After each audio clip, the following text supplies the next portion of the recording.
Hello and welcome to the first discussion post this week. This is on groupthink. So I gave you a little bit of a heads up in the banner before the Challenger video of what the expectations were going to be. That you were going to want to read the handout before watching the video.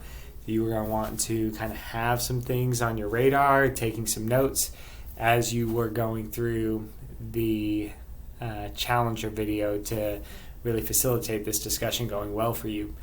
So our first two discussions were very reflective in nature. One, all about yourself, and then a second one kind of detailing your own experience with joining a group.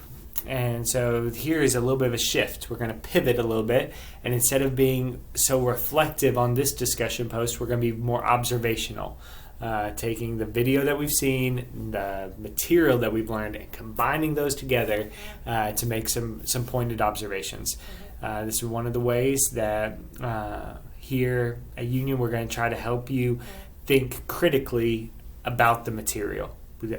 So much of what we do is just memorization, and memorization is good and important, and there's some skills that we can learn from that, but much more important is critical thinking. How do you take the observations that you're making or the material that you're learning, and how do you think critically about it in a way that is helpful, that is God-honoring, that is helpful to your organization to move you forward to meeting goals.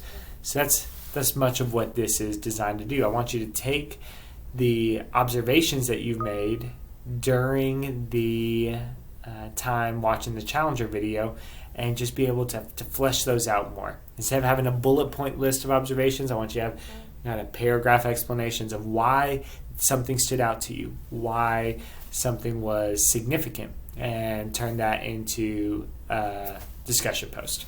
So again, remember, discussion posts are due Thursday by midnight, and that needs to be 400 words. So a good way to do that is if you type in Microsoft Word. All Union students have access to Microsoft. So if you type in Microsoft Word, at the bottom of Word, it'll give you a word count. And that can be a good way to verify that you are meeting the word expectations there. Then between Thursday and Sunday, the expectations that you go in and you reply to one teammate's discussion post. That you look at their observations, you've already made your observations, and that you do some compare and contrast of where something stood out to them that was different than what stood out to you. Maybe you draw on some of those observations that people made about themselves in the first two discussion posts, where you notice one thing or another and say, I think you noticed this more because of your circumstance and your background story, where I noticed this more because of mine, and you can compare and contrast that way. So have some poignancy when you are replying to one another's discussion posts. Remember, those are due by Sunday at midnight.